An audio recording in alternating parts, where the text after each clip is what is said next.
आज इंटरनेट सिर्फ आधे अधूरे सच और पूरे झूठ में डूबा हुआ है। किसी के पास गहराई से सोचने का या शांति से सुनने का वक्त ही नहीं है।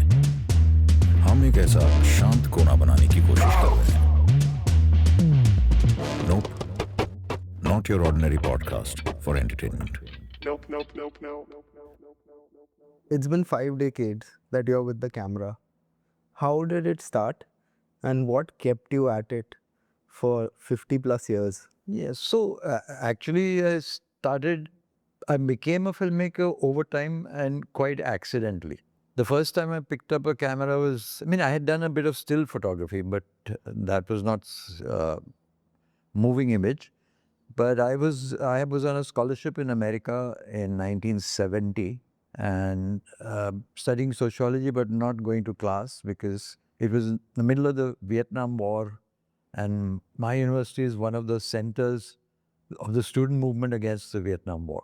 So we were doing protests, not going to class, including with our professors sometimes going to jail.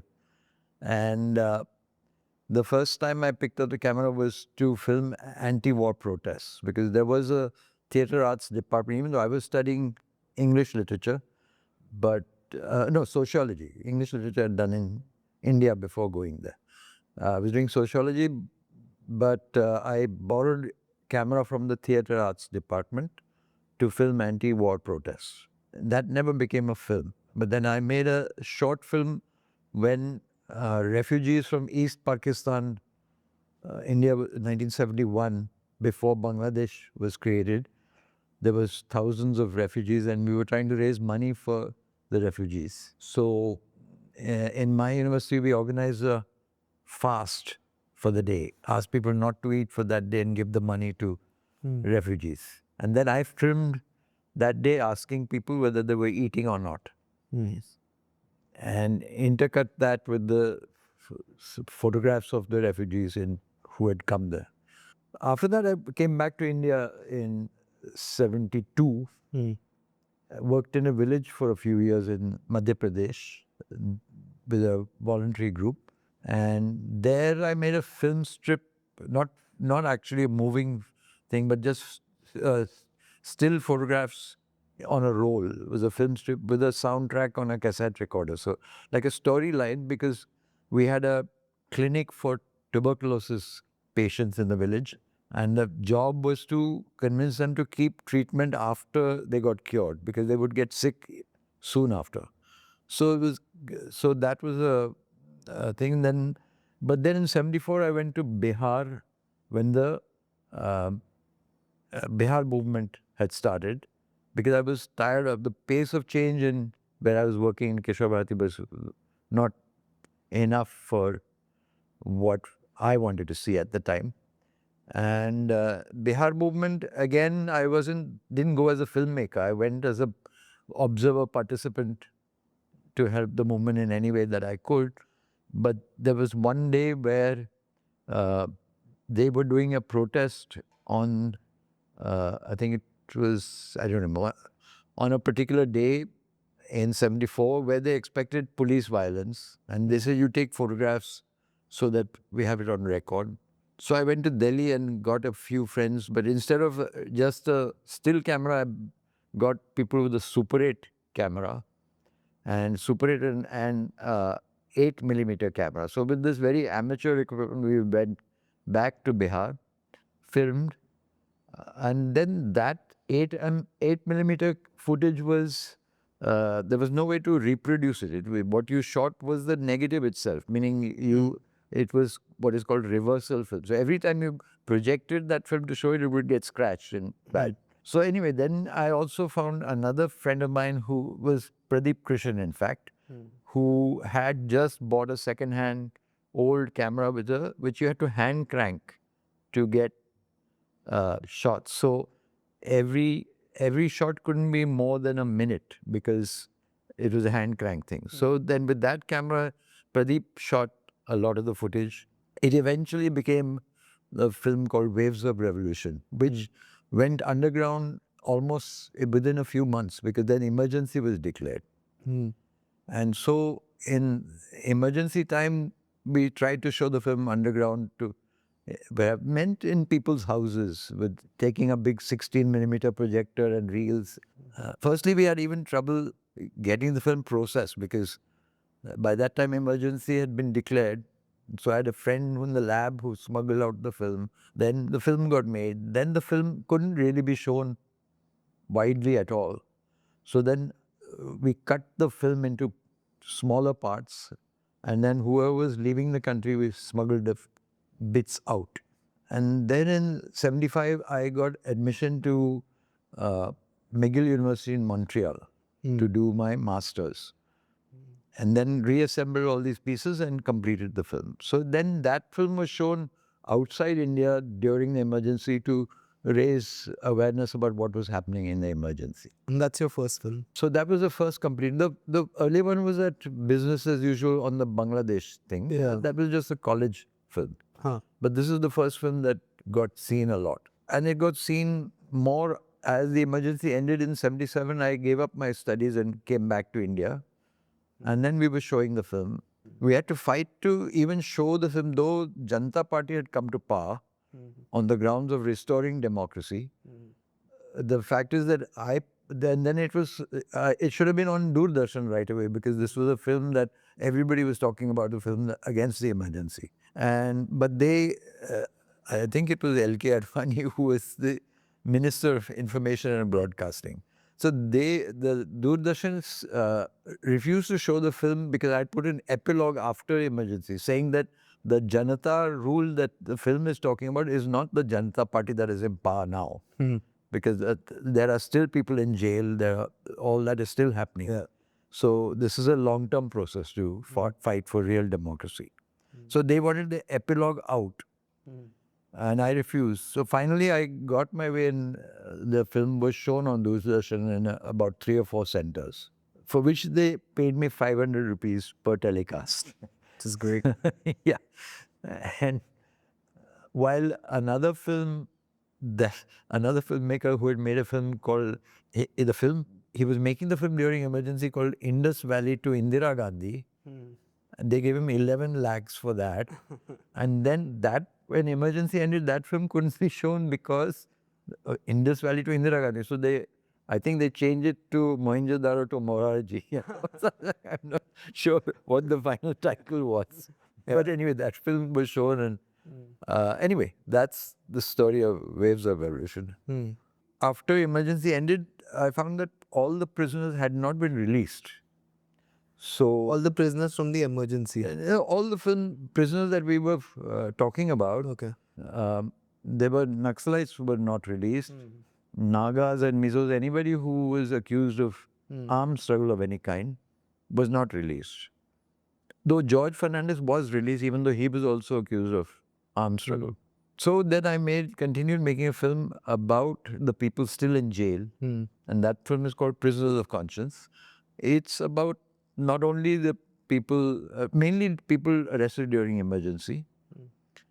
And again, we had to fight a little bit to get that seen properly. Yeah, so that's how filmmaking slowly began. And I was learning. Initially, I didn't do my own camera work. I had friends who did. I did a little bit. And then slowly I started learning how to shoot myself. Mainly as an economic, I wouldn't have to pay salaries and I wouldn't have to, and I could control because 16mm film was very expensive. So you had to think twice before taking a shot. Yeah, taking a shot. So then to learn and also if we're doing an interview, if you're the camera person, you can switch it off when you think it's not relevant anymore. But if you're not the camera person, then you waste a lot of footage. So I learned filming also. And that brings you to your... And then I also had made a film. Later I went back to Canada to finish my master's. And in that time I came across farm workers of Indian origin in the western part of Canada and the Vancouver area. Agricultural labor, mainly Sikhs. I found a Canadian friend and together we made a film about the movement of the farm work, the attempt to create a farm workers union. Because earlier, while I was in America the first time, at the end of my studies, I stayed for 6 months more to work with the farm workers in America, who were, this is the United Farm Workers Union, led by Cesar Chavez. And so I worked as a volunteer with them. And so I knew Chavez also. And then Chavez came to support the Canadian farm workers movement. So that's also part of that film, Time to Rise, Utthanda Vela. So now you've come back to finish it. Then I came back to India. That is, now we are gone into 1982 I came back to India after finishing my master's. And then when I came back, there were things that I'd grown up seeing, but it didn't register in the same way, were the homeless. Because by this time, Bombay was trying to beautify itself, because this was the beginning of the neoliberal era, where they wanted to make cities like Bombay attractive for foreign investment. They didn't want to see slums. Yeah. So they were doing demolition campaign on a huge scale. Again, I bought a second-hand camera, so I was, but I didn't get into filming right away. I was actually, again, taking photographs to start with, to help the PUCL, People Union for Civil Liberties, and Lawyers Collective, who were fighting a case for the right to shelter in the Supreme Court to stop the demolitions. And for that case, these photographs were being used. But then eventually I started filming with this old camera. And by this time I also met a young camera person from FTI, Ranjan Palit, who did some of the camera, and my friend Parvez Merwanji, who did camera also. And so we filmed over a few years, and that became Bombay City. Bombay City was finished in which year? Bombay City was finished in 84, 85. Then comes the... With all this filmmaking activity, it wasn't just filmmaking, it was also... protesting. No, it was also some kind of activism. It was also, in the course of filming, we created a Nivara Hak Suraksha Samiti. We were helping to organize slum dwellers apart from just filming. So much so that some friends of mine used to accuse me of gathering a caste of people just to make a film, organizing. Yeah, but that was, and if it was that easy, then we would have made a revolution long ago just by making a film. So now then move ahead from Bombay City upwards. Bombay City. So as I said, Bombay City was not just what happened after Bombay City is that it won a national award. And in spite of the fact that it won a national award, some of the areas where I had been filming, they were demolished again. So the people, government gave a national award to film about the homeless, and then they continued to demolish the homes of the homeless. So in fact, one of the people in the Bandra slum, Vimal Dinkar, we took her to Delhi to receive the national award. I pretended to be sick that I couldn't receive it. A friend of mine will accept the award. So she accepted the award and talked about the homeless from the national stage. And also in one of the slums where demolition took place, we went on a hunger strike after the demolition to get resettlement for the people who had been demolished. And that hunger strike may have gone badly, but Shabana Azmi and Javed Akhtar had watched Bombay City. And she said that I want to help in whatever way I can. And so she joined the hunger strike. And then it became national news. It was front page of the papers, and within 5 days, there was enough momentum for the government to give us a piece of alternate land. What I'm saying is that the filmmaking and some kind of activism was going hand in hand. And this was the time when the 84 kind of Operation Blue Star... Yes. And then 84, Blue Star happened, the massacre of... Indira Gandhi was assassinated, and the massacre of Sikhs took place in Delhi. So and also there was already, this was the era where communalism was growing wildly, and there was, the whole paradigm had shifted from, talking only about class issues and homeless and things like prisoners to fighting the communal virus. So I filmed in the colonies in Delhi where the victims of the massacre were the wives of the people who had been killed were at the boat club sitting for months. And having filmed them, I was looking for some way to intervene as a filmmaker in a positive way. I mean, I didn't want to just depress people by telling them about horror stories.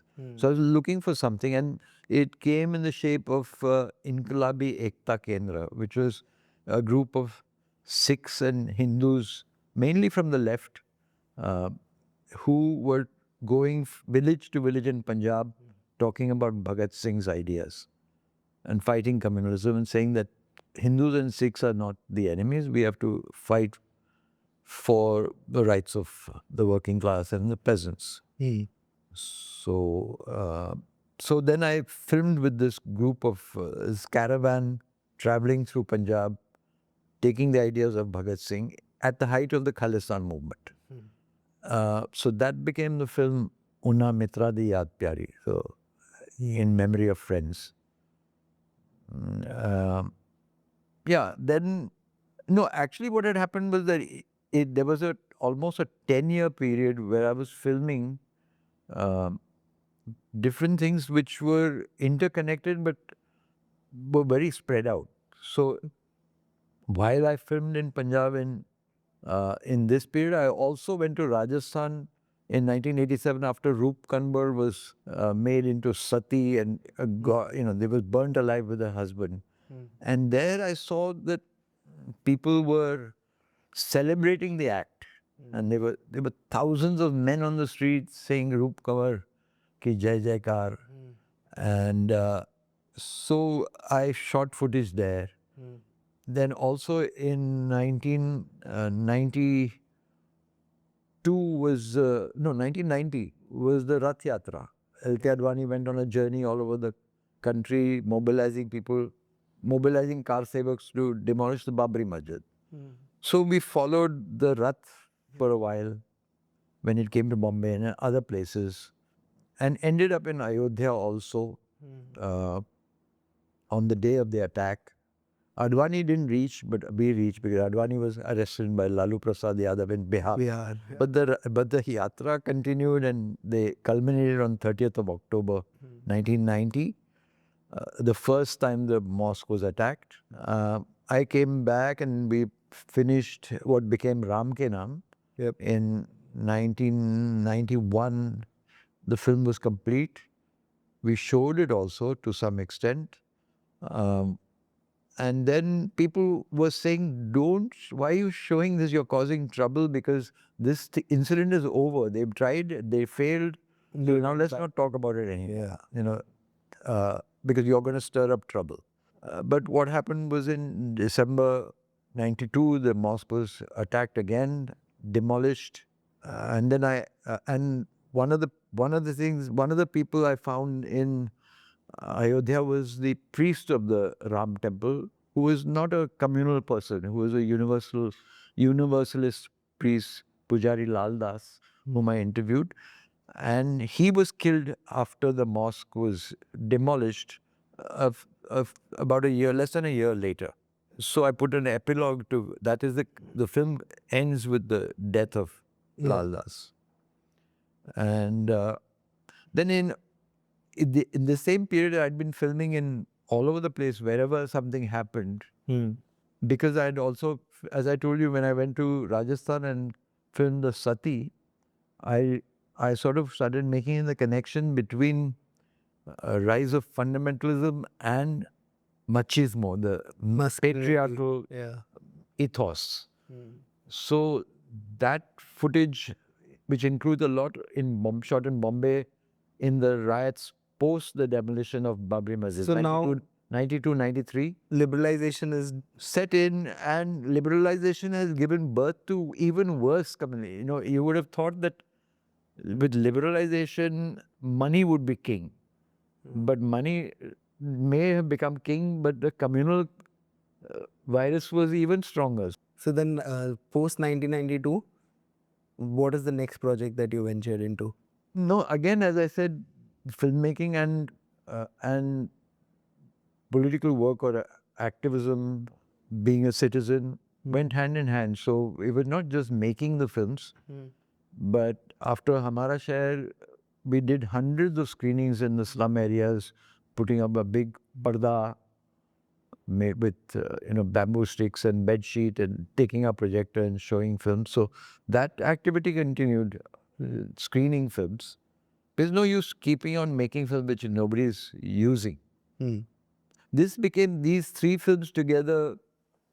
The last film is called Father, Son and Holy War, Pita, Putra aur Dharbiyud, which is looking at communalism from the lens of Masculinity and masculinity. So these three films had a kind of different lens. The first one was Bhagat Singh's story, so it was the idea that class struggle would be the antidote to communal violence. The second film was looking at class also, but also liberation theology with a kind of input of Pujari Lal Das. So class and also for the first time the idea of caste became more clear, because what we saw in the interviews that we did in the film on Ayodhya, on the Ram temple, was that the people of the upper castes were the main agents who were pushing for Ram temple, and people who were Dalits or even OBCs were not part of that.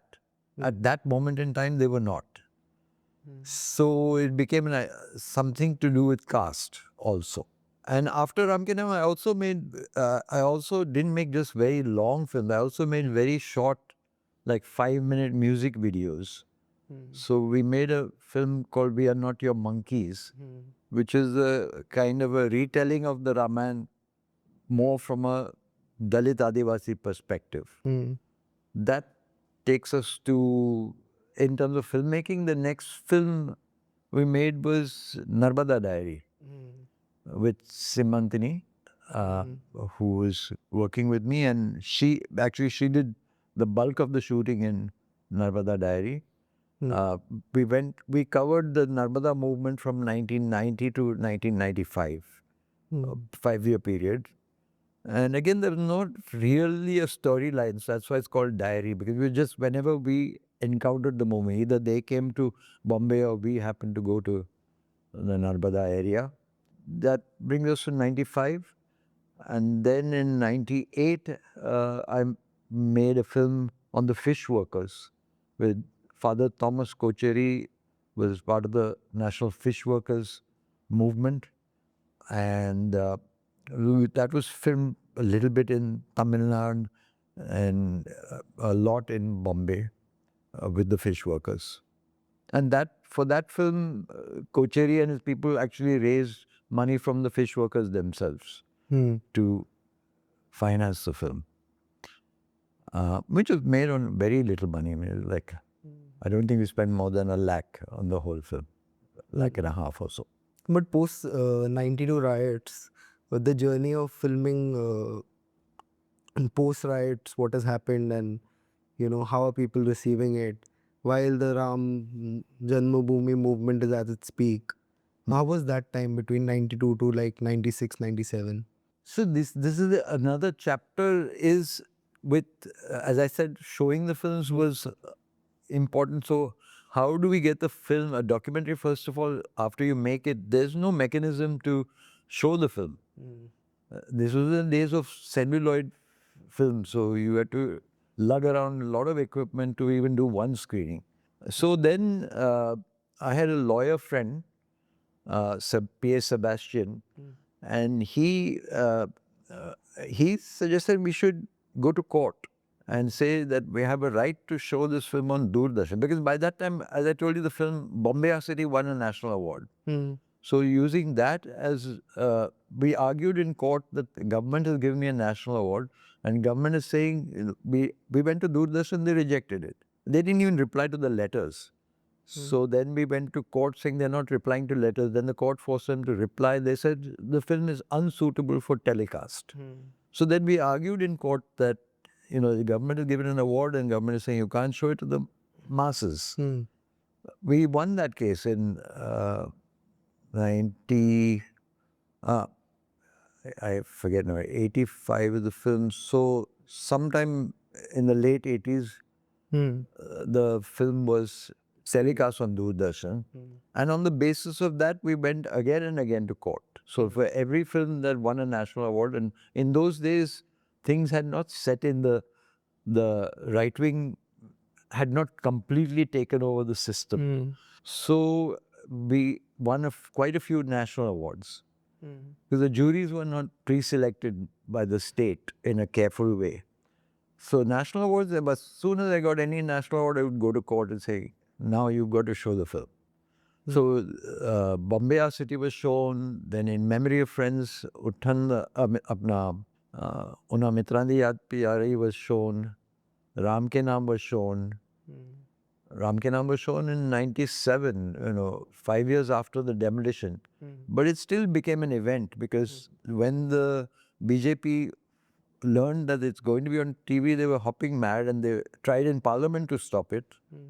And the film was shown and a lot of people saw it at prime time because what had happened with Bombay Our City, they showed it at 11 o'clock at night. That we argued in court that we don't want them to get away with this, put it at prime time. So after Ram Ke Naam was shown at prime time, 9 o'clock at night. So a lot of people all over the country saw it because in those days, there was not hundreds of TVs like we have now, channels. Because Doordarshan was what the whole country would watch. Yeah. And then coming to the late 90s, early 2000 period. Late 90s was, as I said, Fishing in the Sea of Green. Yeah.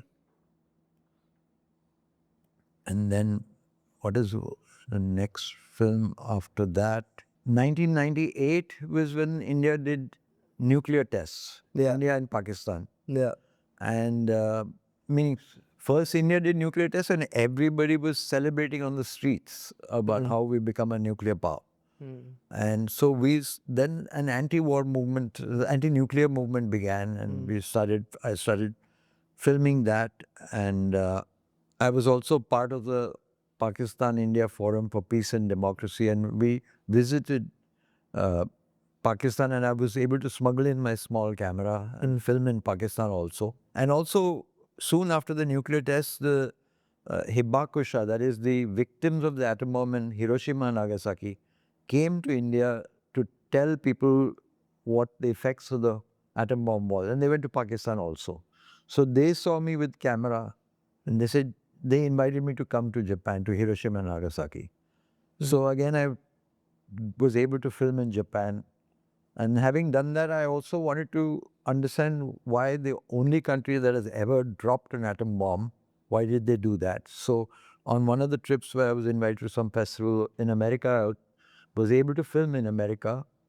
And I filmed at the Smithsonian Library in Washington, D.C., where a few years earlier, they had tried to put an exhibit about 50 years of the atom bomb. And it was going to be a critical exhibit because they had found a lot of material later that suggests that the atom bomb was not necessary to end the war. The war was anyway going to end. The Japanese had already sent telegrams effectively saying that we are ready to surrender. But the Americans wanted to test the plutonium bomb and a uranium bomb, which is why they dropped it on 2 different cities.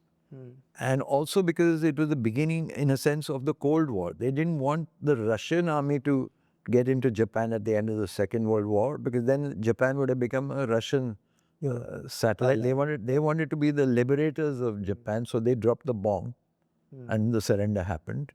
So all this evidence was there in the exhibition, but the exhibit got censored because neither the Republicans nor the Democrats wanted this story. They didn't even want, in America, they didn't even want the close-ups of what happened with the bomb shown. For many years, this footage of the victims of atom bomb had been hidden from the public, had been lost in the archives somewhere. So American people were not emotionally connected to the effects. Yeah, they didn't understand. They didn't understand what it was. Yeah. So anyway, that is part of the War and Peace story. So War and Peace is where you talk about how nuclear power or being a nuclear power is not to be celebrated, it's to be respected. Now coming to, right after that was Bhim Comrade? War and Peace is 2002. Yeah, yes. So sometimes the films have been made parallelly because life is like that. While we were filming 98 onwards on the nuclear issue, in 97, Vilas Ghogre, who I had worked with and filmed during Bombay City, was a Dalit poet, musician, whose song we used throughout Bombay City. He committed suicide in 97 because in Ramabai colony in Ghatkopar, 10 Dalits were shot down in cold blood by the police because somebody had put a garland of footwear on Ambedkar statue in Ramabai colony, and when people woke up they were horrified. They came out on the highway to protest, and within half an hour the police arrived and started firing indiscriminately, not just the crowd but into the colony. And a lot of people were injured, 10 people died. And Vilas, when he heard about it, he lived nearby. When he heard about it, he was so depressed that he committed suicide. He hung himself in his own hut. And I couldn't understand that because he was a Dalit Ambedkarite, but he was also a Marxist. He had become a Marxist. So I couldn't understand why would he take his own life. And so started exploring that. And also there were court cases began. The people put cases against the police for firing, and police put counter cases on the people, saying that they were arsonists and they had to be contained. So those court cases took years and years to fructify. Again, an example of the fact that filmmaking was mixed up with activism in a sense is that I also testified in front of the Gundewar Commission, which was inquiring into this firing. And because the police, to cover up their tracks, got a video made. They went into a building opposite the colony and they put these burning tires behind a fire tanker so that the smoke from that top angle, it looked like the tanker was about to be set on fire. The smoke was coming out, and then they intercut that with police firing because so then they used this to say why the police fired, to save the tanker from exploding, and that would have killed more people. But I argued in court as an editor, I could see that this footage was doctored because there was no shot that connected the police firing and the smoke from this side. There was no connection between them. These were separate shots, which they edited to look like these were. It was not happening at the same time. Yes.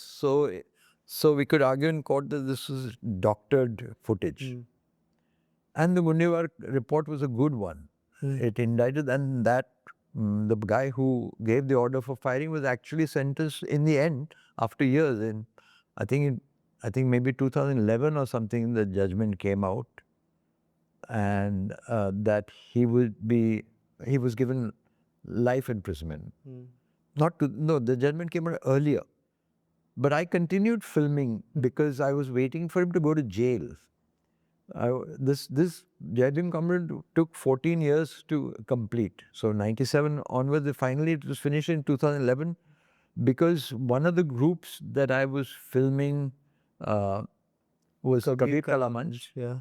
And Kabir Kala Manch suddenly went underground. So I couldn't find them anywhere. They had disappeared. And then they were being talked of as Naxalites.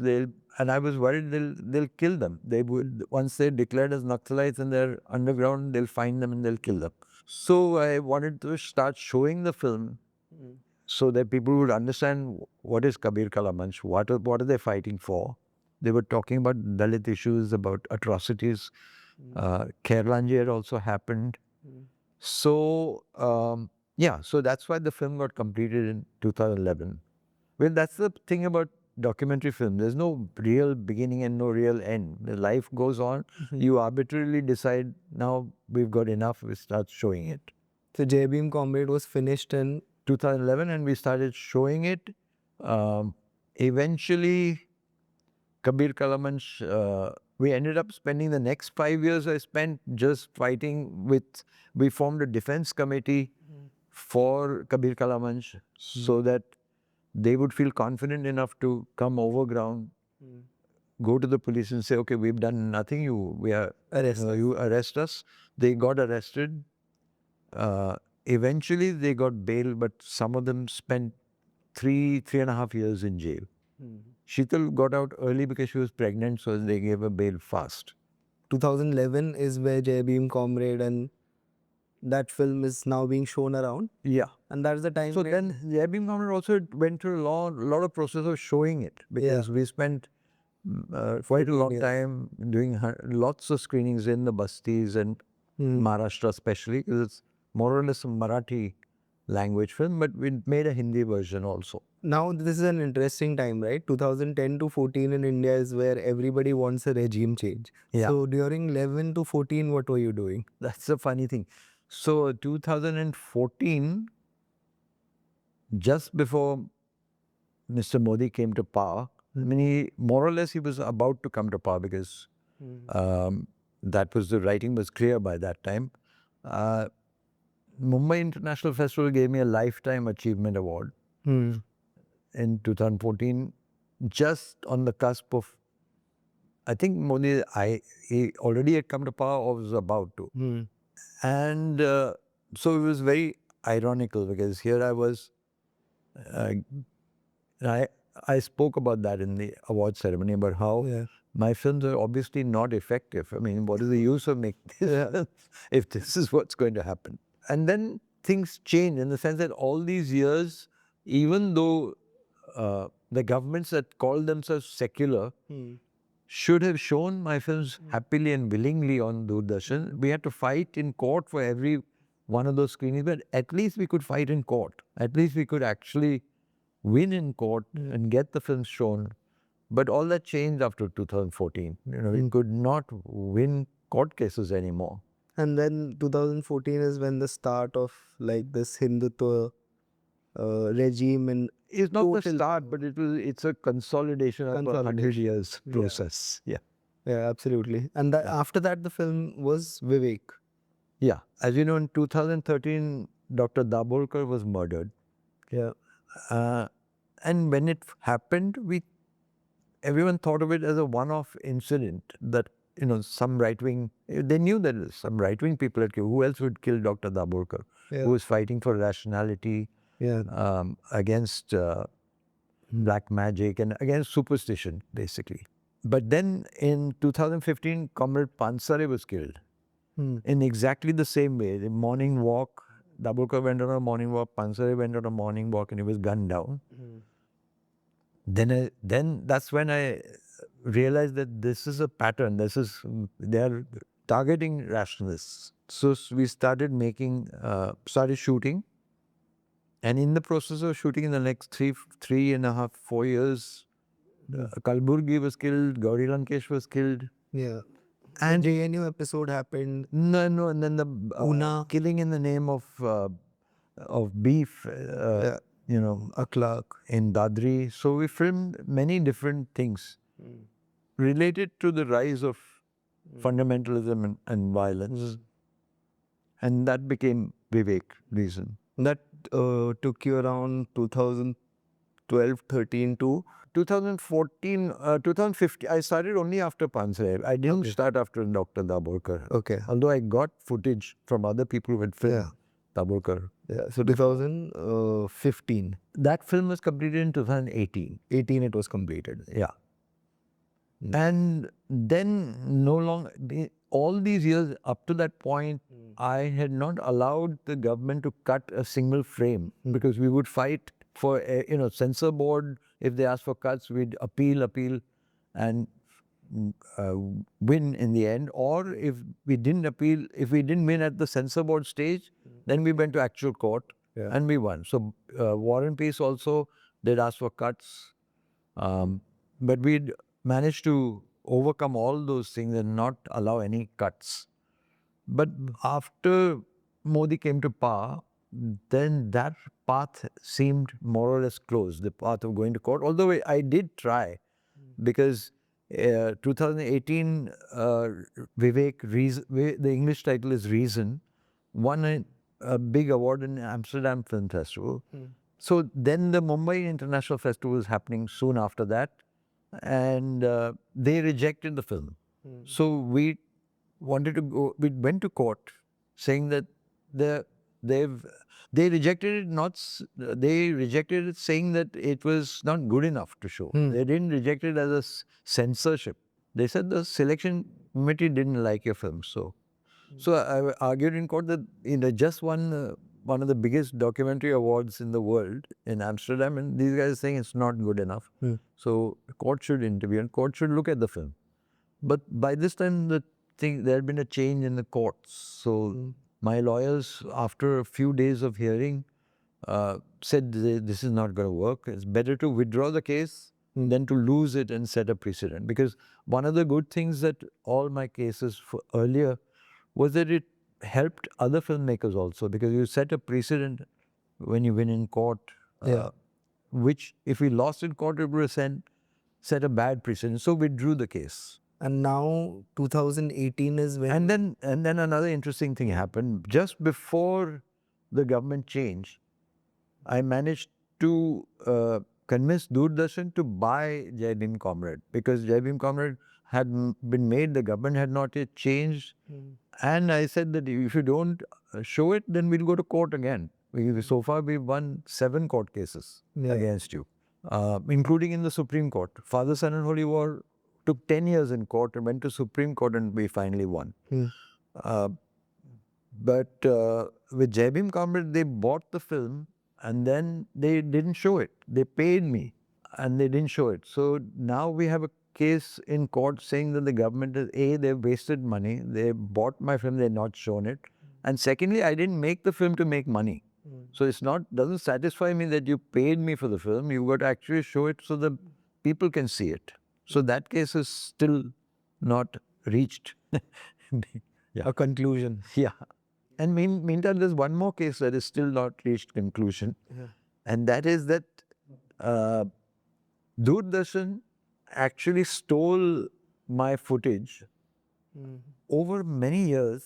Suddenly one day we were watching TV, and during every time emergency anniversary comes around, they have got no footage of Jayaprakash Narayan in those days, or the Bihar movement. My footage is what they use, because they had already telecast Waves of Revolution years ago, so they're sitting in their archives and they're arbitrarily using it without asking me, without paying me. Paying me is not the issue, because I wouldn't agree, because the question is not just that they have stolen the footage, but they have distorted what the footage is saying, because their emergency films are all saying how RSS was the heroes who fought against emergency. Yeah, it's not true at all. No, it's partly true, but partly not true. So right now I won that case in the High Court, that they have stolen footage, and the High Court awarded me 10 lakhs, but they went in appeal, so that appeal has not reached, and the 10 lakhs have been deposited in court. So now, reason you start showcasing it post 2018 to 19, 20, and then comes your current film. The last film that I made was Vasudhaiva Kutumbakam, The World is Family. Which is more of a personal film. It's about your family. So that was never actually meant as a film, in the sense I was just doing home movies. I mean, I was filming my parents, they were getting old and I wanted to keep their memory alive for myself. So I was filming whenever we were at home with equipment that was always there. Then at some point I started realizing that there's something in it that is useful for the whole country because it captures an era that has gone, the independence era, and why people were fighting, what they were fighting for, and how it contrasts with what we have today. And that is the film now currently you're showcasing. That's right. And you're not sure of making a new film. But that's true of every time after I make a film. It takes me years before I get into the mood of making a film. But you've always been shooting something or the other. Right now I've not been shooting, but usually I've been shooting not necessarily with the idea of finishing a film, but sometimes just to document it for the immediate purposes. Like in 2019, I filmed the anti-CAA protests. But I didn't go even with a camera. I filmed it with my phone because I happened to be there for the protests. And then that got incorporated in The World is Family, some footage.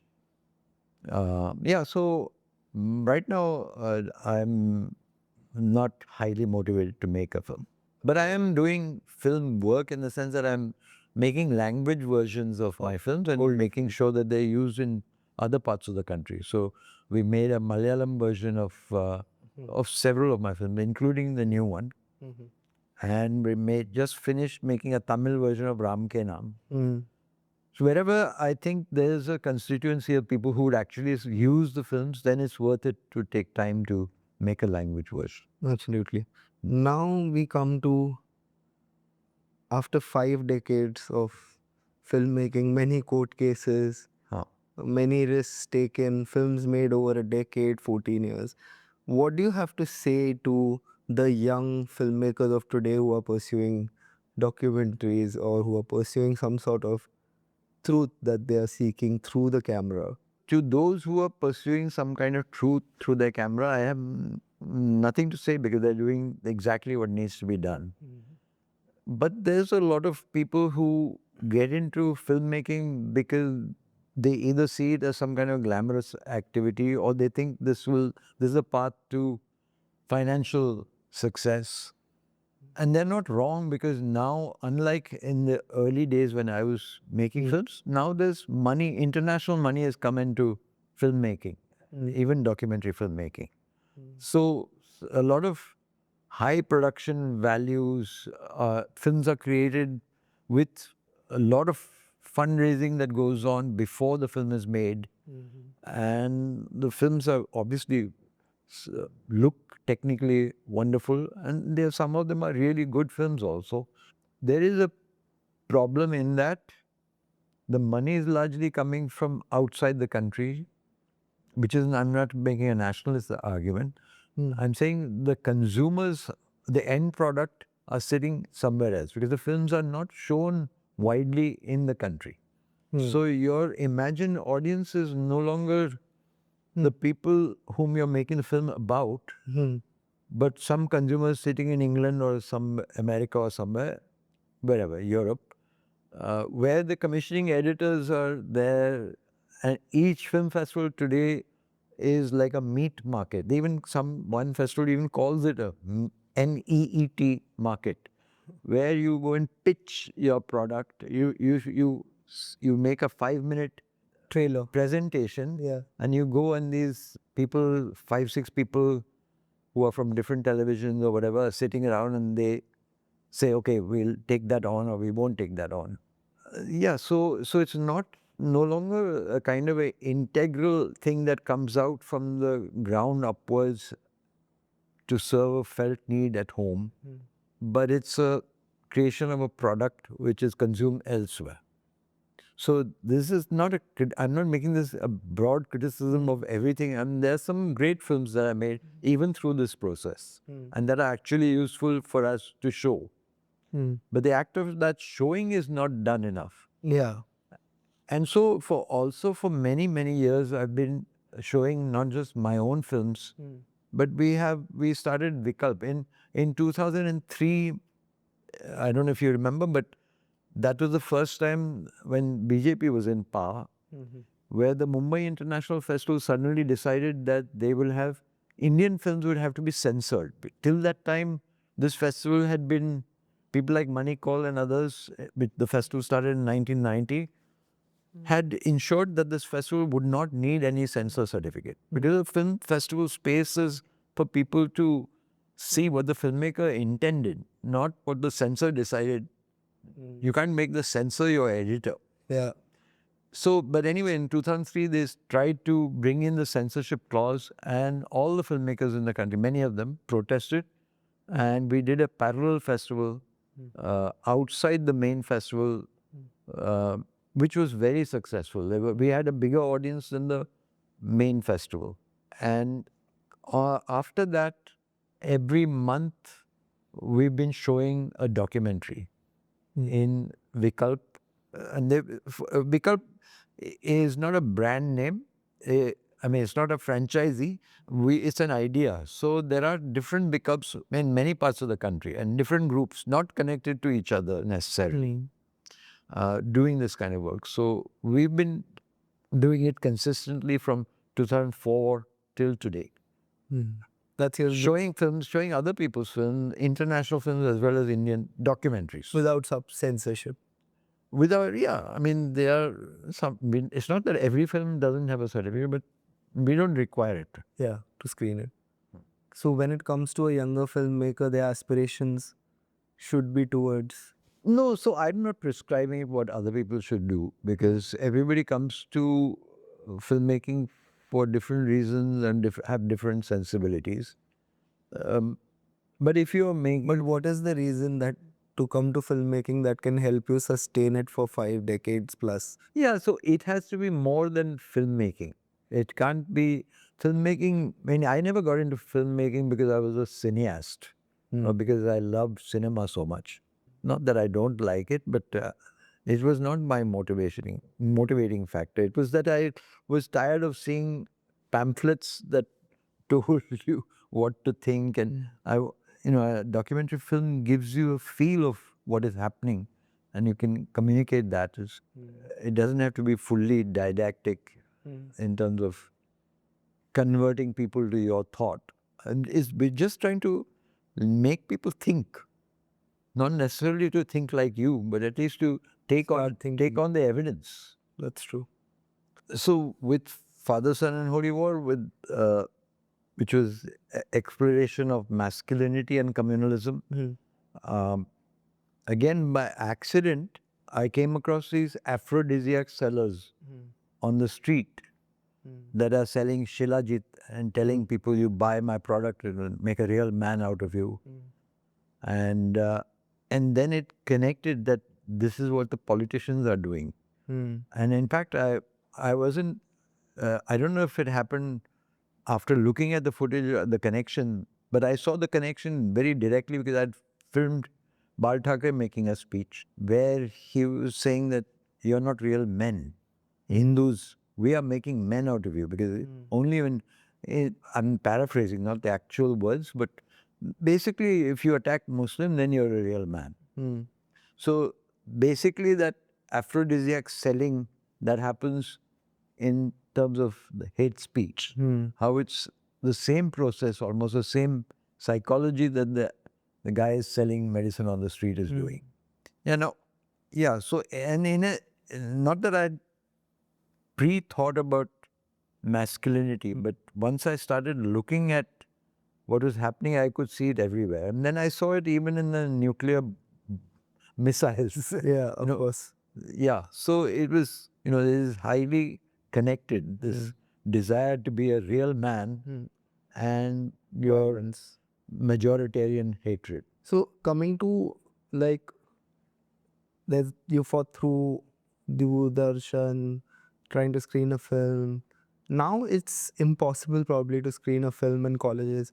And this started in... Not impossible. We're still doing it. We're still showing it in college. We always find some teachers. In fact, just yesterday I did a screening in a school. Yeah. And we have wonderful experiences showing the films in schools and colleges. Yeah, absolutely. But the number of colleges that are brave enough, or teachers who are brave enough, or principals who are brave enough to Yeah. let that happen is reduced. But they still exist. But the whole like populist movement has made sure that not many, like the number of screenings that are happening have just reduced. Yeah. Yeah. And filmmakers are more scared, college students are more scared. Not only faculties. that, another thing that has happened is that because the avenues for public screenings has shrunk, we end up putting our film on YouTube and people are watching it on YouTube. But that is, firstly, it's not the same experience because there's one person puts on their own computer and watches it, or some people even watch it on phone. Uh, and and that's really not the same experience. There's no discussion there's no group, there's no community feeling when you're watching a film that other people are sharing the same experience and you can discuss it afterwards. So it's a very much more alienated process of how films are digested, how films are, and when you're watching it alone on your computer, you'll switch off, you'll go have chai, you'll come back, you'll watch bits and pieces. The experience is totally different. The magic of cinema, of watching and then talking about it afterwards, is lost. But a lot of protests in universities have also started because they've not been allowed to screen films. Yeah. And I should say, we didn't talk about this, but the censorship that is happening is not alone the government's doing. It may be the government's doing, but it is also right-wing groups have got into the picture, and there's extra constitutional censorship. In the sense that even a film like Ke Naam, which has got a huge censor certificate, which we fought for and won in 92, and it won a national award. It's been shown on Doordarshan. Even that film, today when people try to show it, they get huge flack. And it's, I would say I know of 20, 30 cases where people were attacked for showing the films. And especially now, last year when our Prime Minister opened the eyes of God. Yeah. And then when the film was shown all over the country, many people showed the film and they got attacked. Sometimes the police went and disrupted the screenings. Sometimes the goons went and disrupted the screenings. And this is actually the... I keep telling people who try to show the film, you're legally correct. You cannot give in. Because by constitutional law, it's the police's duty is to protect your screening, not to stop the screening or allow anybody else to stop it. Because your certificate gives you that. Why have a certificate saying you can show the film universally and then not allow that to happen?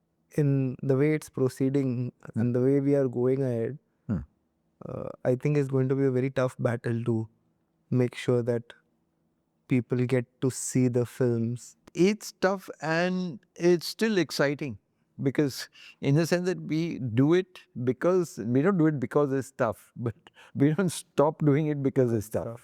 That's true. Thank you so much, Anand, for your time. It was great speaking to you. Thank you. Yep, we've got